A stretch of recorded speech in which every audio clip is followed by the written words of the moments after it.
Stories world kids में आपका स्वागत है। बेबी रो रहा, बेबी रो रहा, छोटा सा टम्मी बोले भूख लगी जरा। टिप टिप आंसू आए, बेबी ने मुंह बनाया।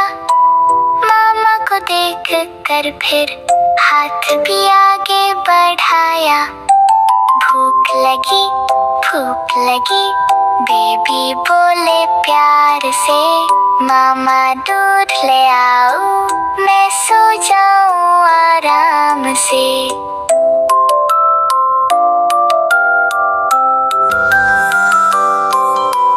बोतल ले कर मामा हंसते हुए आए।